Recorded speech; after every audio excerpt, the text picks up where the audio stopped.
must constantly look at things in a different way.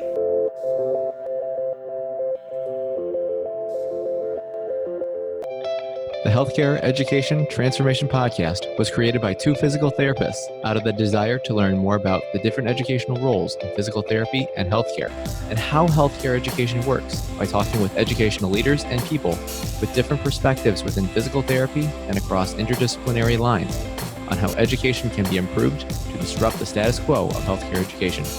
This is our journey, and thanks for listening.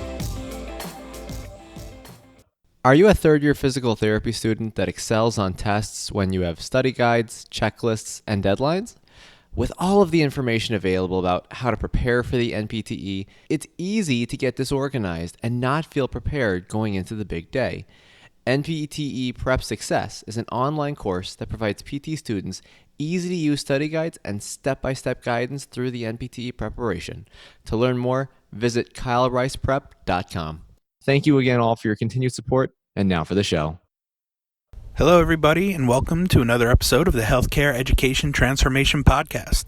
I'm your host, Dr. F. Scott Field, and I'm flying solo today as we're coming to you live from CSM down in New Orleans. This episode, we actually talk about international conferences with Dr. Karen Litzy, Dr. Sarah Haag, and Dr. Sandy Hilton. We're at the Big Easy CrossFit, and big shout out to them and a thank you for hosting us for the first annual PT Podcast Palooza. So without further ado, ladies, could you introduce yourselves and just let our audience know who they have the pleasure of hearing from tonight? I am Dr. Sandy Hilton of Entropy Physiotherapy in Chicago, and that's it. Happy to be here at CSM, wrapping it all up. This is Sarah Haag, also from Entropy Physiotherapy in Chicago, and super excited to have the chance to talk about all of the fun things to do in the world after a really fun week at CSM. And I am Karen Litzy, and I am the owner of Karen Litzy Physical Therapy in New York City, and happy to be here and wrap up CSM in a really fun way. So thank you for having us. Awesome. Thank you, ladies. So let's start with an intro question, easy one here. For somebody who is considering going to a conference, any conference, what are some of the benefits they can expect if they decide to attend? Wow, this is Sandy. Hopefully, and this is the old programming chair, that you will go and you will learn something or be exposed to a thought or an idea that you hadn't come across before, which might be, wow, I thought I was the only one that thought this, or maybe something that confronts your pre-existing opinions, but also the colleagues that you will meet and the real in-person connections you will make are absolutely priceless. Agreed. So this is Sarah, and I would say a highlight in general, but a specific highlight from this conference is when there's so much interaction online via social media, Facebook and Twitter, and I've decided tonight I'm really not very good at Instagram, but I suppose people are doing that as well. Keep trying. It'll get better. But is that ability to have those conversations go, you know what, can we just talk about this over a drink? And someone actually reached out to me, and we had a drink together, and it was a really wonderful conversation, and we weren't really arguing online, but it was really fun to kind of address their questions and not have all of the other static and noise that seems to happen in online discussion. So it's that opportunity to have the discussion with the person you were having a discussion with virtually, in person, as a person. Yeah, and I think one of the benefits of going to any conference is that you have the ability to perhaps take some classes or go and listen to some talks from great researchers and teachers that you don't normally have access to outside of an online world. So it's a great chance to be able to learn from people who are at the top of their game, and to also be able to interact with them in person and ask questions. And I also find here at CSM, where there's 17,000 people, which is very, very big, if you kind of go with the plan in mind of what your goal of attending that conference is going to be, then it makes it a little less daunting. Yeah. So if your goal is to, like my goal was to really make some meaningful connections with people and to meet 10 people that I didn't know, That's nice. Yeah. You went on a treasure hunt. Yeah. Yeah, and to not just be in a big group full of people, hi, but to really have some meaningful time with someone. And it doesn't have to be all night, but whether it's 5 minutes or maybe a lunch or something like that. And so I feel like that's a really great way to approach a conference of any size, but especially of something of this caliber. Yeah, that's a great point, Karen. My first CSM, I had no goals. I didn't know what I was doing. I was a second-year student. I believe it was close to us. It was either in Tennessee or might have been in Carolina, maybe. I don't know. I just know it was close enough to drive, so I went. And I didn't set any goals, didn't know what I was doing, just thought I was supposed to go to the conference. So I think that's a great tip for people looking to do conferences for sure. So let's make it a little bit tougher now. When going about choosing a conference, what are some characteristics that people should be looking for to determine a good conference from a bad one? That all depends on what your goals are, to call back the previous question. And that's going to be highly individual. If you're looking to make business connections, there are some conferences that are better for that than others. If you're curious about what actual best practice is, there's some for that. So it's really, it's much like choosing music. What is it that you're looking for and what you're trying to find in it? And then find the best in the world that does that. That's kind of how the whole thing started tonight, is don't limit yourself to just the U.S. There's a whole world of fantastic information out there.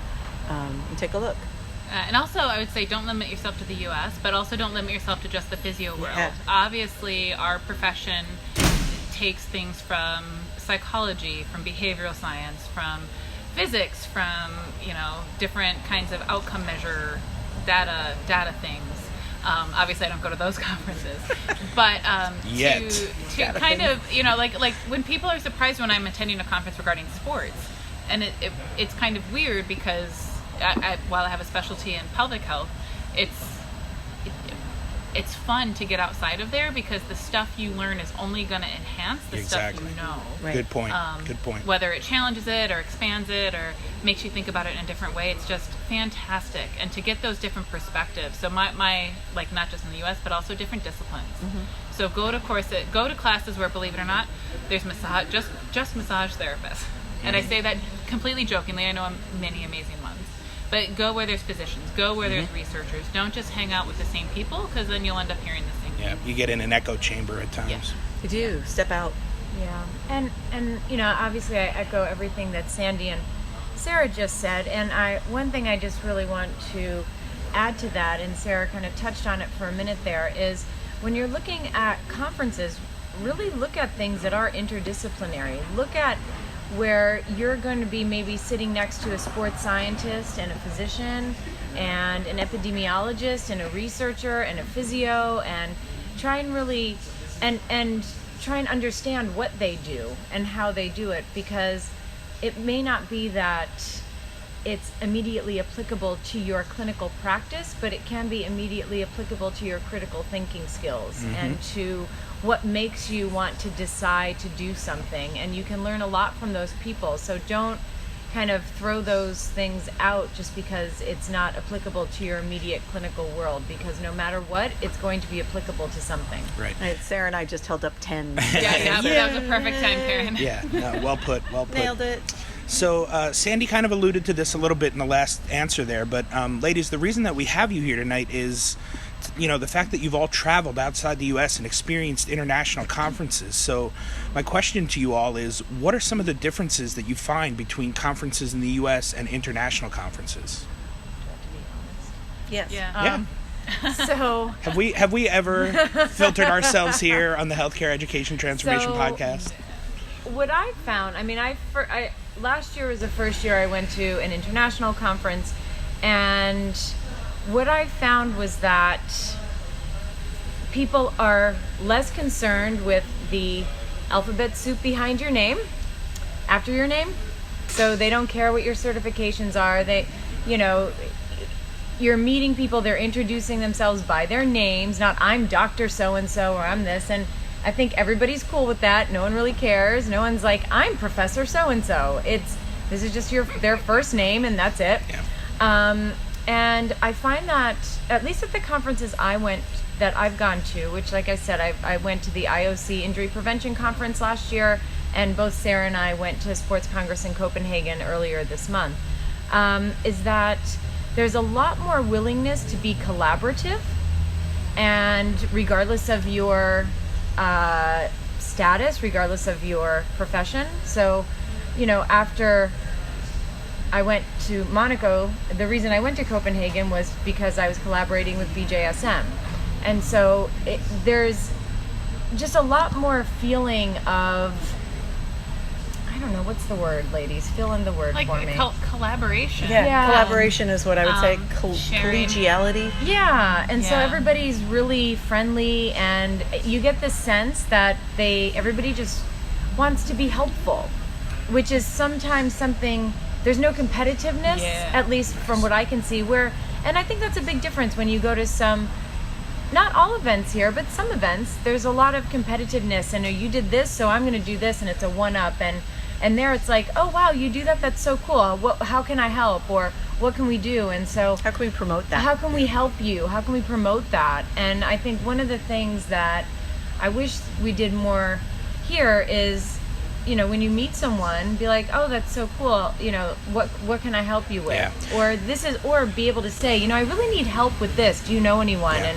And That's a good point, Karen. I'm starting to notice a little bit of that now. I know in my first 8 years of being a PT, I didn't notice much of that at all. Mm-hmm. But the last year or two, I'm starting to see some. At least there is a movement in the right direction. It's not frequent and it's not overwhelming, but it is there. It does exist. So. Yeah. Well, and so I would say as a physio, I think I've been out for 6 or 7 years. I didn't even know international conferences were an option until Sandy dragged me to Milan. Begged her to accompany me to Milan. But it's it's interesting how you end up in places. For me, honestly, while I'm always looking to grow professionally, it's really like the personal reaching out and encouragement that has gotten me to all of these conferences. So I would have never gone to Milan without Sandy. And side note, there'd be no entropy physiotherapy.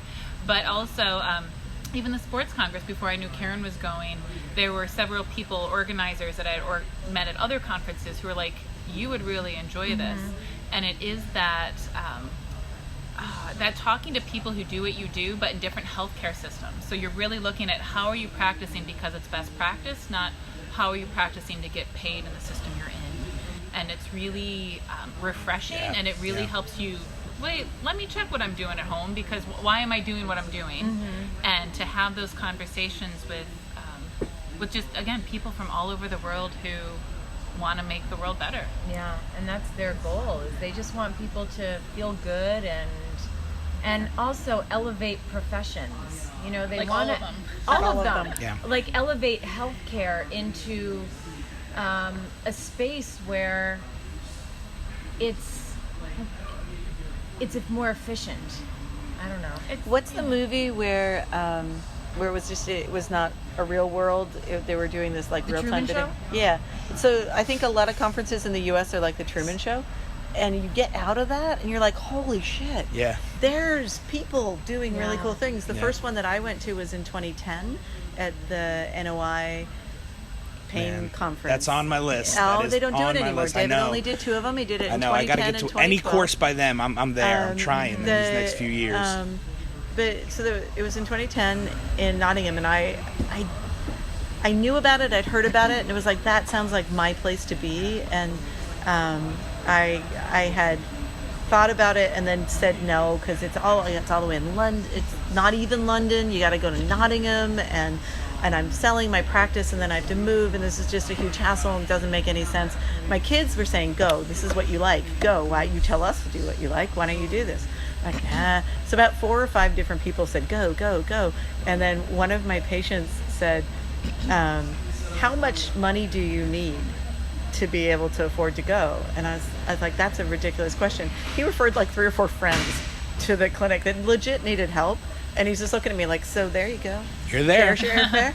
And See ya. like, so, all right. And I went, but I was completely blown away by that conference. It was like nothing I had ever been in the States. It was all sorts of interdisciplinary people, just their name, no ribbons, just them, what country they're from, and questions that were astounding, and people that talked over wine and food, real food, not just donuts and bagels. But it was fantastic, and I was like, this is a conference. This is like no conference I've ever been to. Yeah. And then I started looking for them because like I want more of that. Yeah. Whatever that was, I want more of that. And isn't it interesting how it takes someone to basically drag you there to go, where in other countries, like the physios and the doctors, it's like, yeah, of course we're going to travel to this country because this is, and I just find it interesting that you're like, oh, it took a lot to get you to go. And then ironically, the Sarah, volcano blew, and that's a whole other story. Yeah. It's like you said, it took Sandy saying, oh, you need to go to this. Well, I think it's probably a bit of like It's all Heidi Allen gets all the credit. I know that's true, but I think it's like you don't know what you don't know until someone else makes it apparent. And because I didn't actually attend I met Sandy at my second CSM. I ended up on a board at my first CSM, and I had not attended in the 6 years I had been a PT. I had not been to a conference, full stop. I've been to Con Ed, obviously, but I hadn't yet learned or understood the options and the value and the benefit that me and all my patients would get if I started to do these things. And now sometimes people will kind of poke us, I think in good nature, about how we're just always traveling. Professional conference goers. Right. But at the same time, like, how else am I going to get better? Yeah, seriously addicted to it, because it's not just the same people saying the same thing. Yeah. Right. It's people It's new saying, stuff. okay, given all of that, where are we going now? Yeah. And every single time is that. Okay, given all of that, where are we going now? And it's always a step forward. And it's always energizing. Yeah. It's amazing. I know I've given you guys a hard time and jokingly called you professional conference goers. No offense taken. Might have been. However, it actually is pretty cool, and it's kind of becoming an addiction for me as well, and I'm looking to do more and more eventually. It's just going to, it's a timing thing, I think. It definitely has to fit the right time and stuff, and, obviously with a growing family now, that's even more difficult, so it definitely becomes difficult to kind of fit the pieces in like a puzzle, but I cannot stress enough the value of going to some of these top-notch conferences and what you come away with. Well, and to be fair, like I completely understand and acknowledge, and I'm a very lucky person who gets to do these things. And also, to be fair, like we work really hard to make sure we can do these things. But also, if you follow on Twitter, in fact, the Sports Congress actually has a freaking YouTube channel. If you want to see interviews, and I think even some of the courses. Some of the Keith Barr's keynote is up on that YouTube channel. Yeah, check out awesome. the YouTube channel. So it's not just so much like I can't make it because of time, money, and effort and other obligations. Right. If you just follow the hashtag for that conference, if you check out the other supplementary items that those conferences put out. Contact the speakers. Be like, it's... There's ways to do it, even though you can't necessarily be there in person. It is important to acknowledge that not everyone has the luxury to be able to travel when they want and to have the money and the time. And someone asked me today, well, how do you go to all these conferences? And I said, I'm good at budgeting my time and my money. Yeah. So you just have to look at the beginning of the year and say, okay, this is I plan my year out and we color just did that code. for 2019 on the way down to this conference. Color code that, We did. that's how you can. She was there.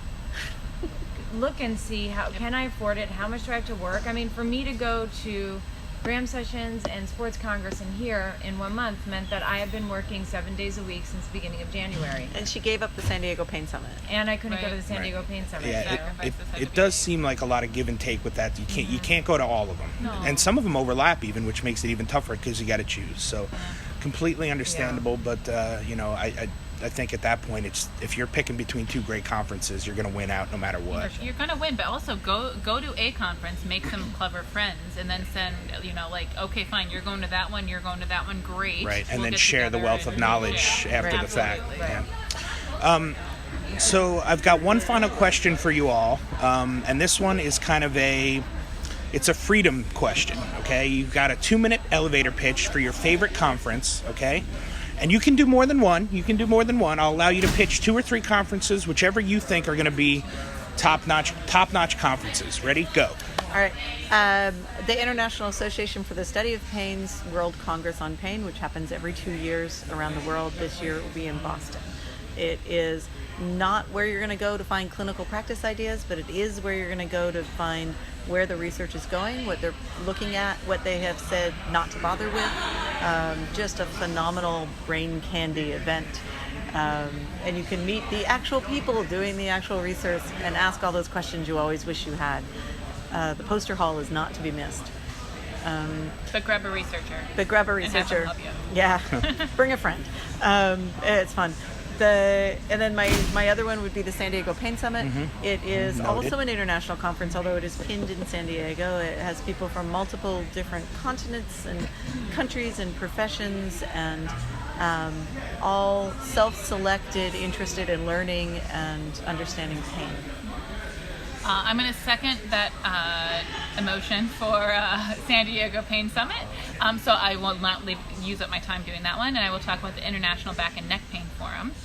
So while I love going to the San Diego Pain Summit and the IS convention, the International Back and Neck Pain Forum is focused on back and neck pain. It is primarily researchers, and it is fun to be the squirrely clinician amongst them. And I hope I'm not ruining it so that it blows up, but it's a small conference. There's no exhibit hall, there's no advertisers. So it really is, I feel like, as unbiased as a conference can be, financially at least. And you are the people who are writing the papers you're reading about low back pain are here, and they will have a beer with you. I got to have a beer with Chris Main, who wrote the papers on amazing. Yellow Flags. He's amazing. And he will have a beer with you. And so it's just one of those things where you're like, oh my God, I've read your stuff. You're a cool person. And I get to learn from you right now in front of me. So it's a nice small conference where, in spite of being just a clinician, you end up feeling very welcome and learning. And I will also third the San Diego Pain Summit. So I will not spend my time talking about that one. You're welcome, all of you. But what I will say is I encourage everyone, if they can, to go to the International Olympic Committee's Injury Prevention conference that happens once every 3 years, and it is always in Monaco. So you have a beautiful location, and you have big yachts and things like that, and which is really beautiful. But the next one is in 2020, and there you have a wonderful mix of researchers, sports scientists, doctors, and physios. That sounds great. And they're from, last year I think there was 1,000 people, or 1,200, something like that. So it's a doable conference. And you just get to hear different perspectives from people from all over the world. And kind of like Sports Congress, there were people from almost everywhere, and you get it is obviously sports heavy, but you really get to meet a lot of interesting people. I realized I was in a unique position because I was there under the BJSM, working for BJSM, so I definitely got to meet a lot more. British Journal of Sports Medicine. The British Journal of Sports Medicine. Thank you. So I definitely got to meet a lot more people that way, because Karim Khan is always wanting you to meet people. Yeah. And as Sarah found out in Copenhagen. But it's a wonderful conference, it's a beautiful location, and you're going to meet people from all over the world, and it's a U.S. heavy, a lot of U.S. people as well. So So I will second the please go out of your normal track. Like I could get very comfortable going just to the pain conferences, and I'm really curious about that one in particular, because it's something that I want to know more of, because I think it will help my patients. And it's not the comfy pain science. No, it's not. So it's like, international is really cool for growing your brain, but then don't just stay comfortable in your topic. spot. Right. Yeah. So you got to push into those places where you're like, I need to learn more about that. And it's going to the IOC in particular really reignited my love for sports therapy. You know, I was an athlete my whole life, and so it just ignited this fun sports therapy, and I use it with all of my patients. I use that information. I'm not treating professional We say handball we do. players, but I We do use strength it with and conditioning principles for pelvic Yeah. floor rehab. I Yeah. mean, you need to know it. You need to understand it. So that's my one of what's on my radar Yeah. is maybe that. Yeah. It's Excellent. awesome. Well, and if it's, I'll throw, because I don't think I use my entire elevator ride. I'll throw in for like for the sports congress, and of course I'm biased because I just went to it this month. Sure. And I did fall in love with it, and I'd say a really interesting difference there is so there were physicians, there were physios, there were researchers, but there are a lot of clinical researchers, like legit, like I'm a physio working with a team and doing research on this topic. So it's not quite that removed where you're like, this doesn't even apply to me. How am I going to do this to my patients? It's really people like in the thick of it. Yeah, they've got doing it. Like we The said over punchers, dinner, they as have the like Aussies would say. two solid. They've got a solid foot in the research and a solid foot in the clinic, and so they really can kind of blend those worlds beautifully. Yeah, it's awesome. So you can tell from hearing this, right? We really legit get We love excited it. about Yeah, it. yeah. It's And like, that's I'm going to go learn things. right. That's And why I'm- this great. all came together, was because first off, this is the only the second live in-person healthcare education transformation podcast episode. So thank you, ladies, for being a part of that. But in our first interview of the week, we had talked about, kind of alluded to and foreshadowed a little that this would be a really good topic, and we've got you all here, and this was like perfect timing. So thank you all for that. I love having not only experts but people who have done the thing and have been in the trenches and have experienced it and are able to share this with our audience, because I think it's valuable knowledge. I think they're just going to love it. It's going to get some people out of their comfort zones. So. Well, go find out where your passion is and find it. Go find it. Yeah. All right, well, ladies, thank you again so much for your time and sharing your experience. Could you just go ahead and tell our audience again where they can find you guys online and on social media? I live mostly on Twitter at Sandy Hilton PT. Sarah Haag PT, and you can also look us up on the website www.entropy-physio.com. And I am on Twitter at Karen Litzy NYC, and you can find more about me at KarenLitzy.com or podcast.healthywealthysmart.com. Thanks so much, ladies. Hey, everybody. Thank you for listening to the Healthcare Education Transformation Podcast, as we greatly appreciate your support to help us advance healthcare education. We are very happy to announce that we have created a new tool to help develop clinicians into better experts. With that being said, we have created the HET Light tool, which LIGHT stands for Learning Integrated Towards Expertise.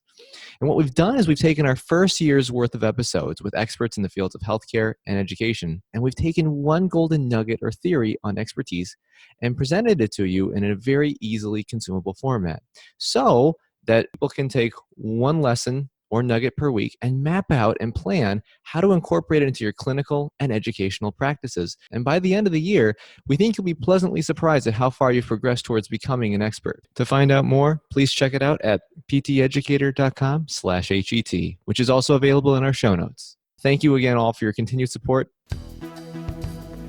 Thank you for attending class today, and we hope that you learned something and gained value from the content. If you'd like to schedule office hours with us, feel free to add us on Twitter at HET Podcast, on Instagram, HET Podcast, on Facebook, the Healthcare Education Transformation Podcast, and the homepage, healthcareeducationtransformationpodcast.com. And for those of you following along in the syllabus, extra credit can be obtained by liking us, sharing us, and leaving a review. Let's continue our journey up Mount Educational Success as lifelong learners.